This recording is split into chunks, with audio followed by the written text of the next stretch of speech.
What would you do to further transparency in government? Well, the hallmark of the PPM since we began has been about openness, transparency and accountability in government. And it is a cause we championed when we were in government from 2005 to 2009. We introduced the Freedom of Information legislation, which has actually transformed the whole culture of government. There's a degree of openness in relation to government information and documentation that just never existed before we took office. We introduced weekly press briefings where the press was able to not just hear what we had to say, but ask us questions about the runnings of government. And that is a culture that we will continue to promote when we assume office again.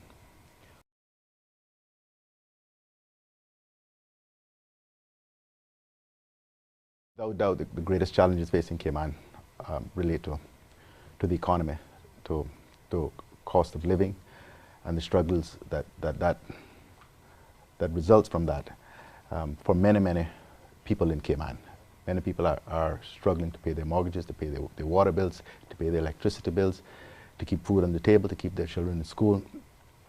And another consequence, obviously, is unemployment, all related to the state of the economy.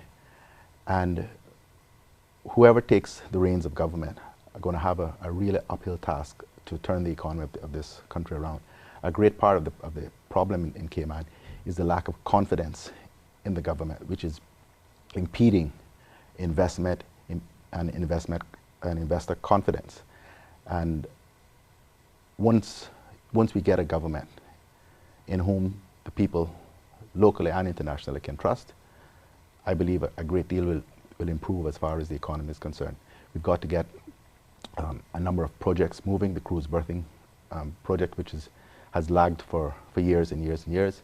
One of the critical issues that needs to occur to create the kind of stimulus necessary to move the economy.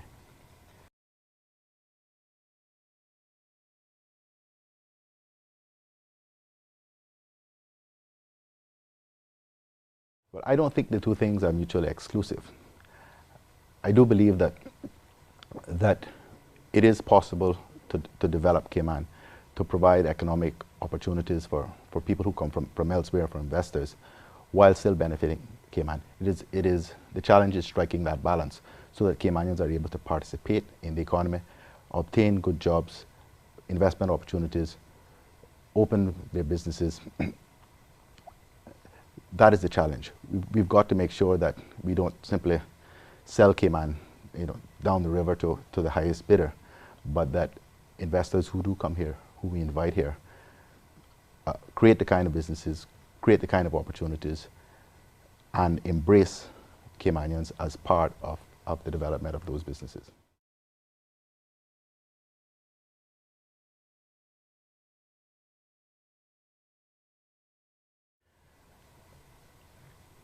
The question that you have to ask yourself is, what is that candidate, if I vote for that candidate and he or she is elected, what will they be able to do to improve my interests, my fortunes as a person who lives and works in Cayman?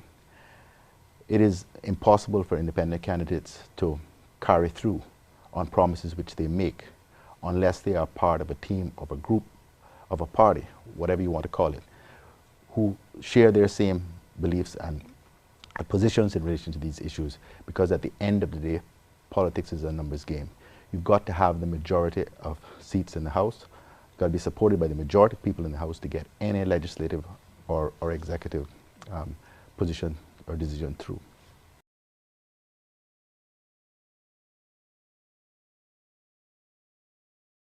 Well, I am now standing for my fourth term, or to be given a chance at a fourth term.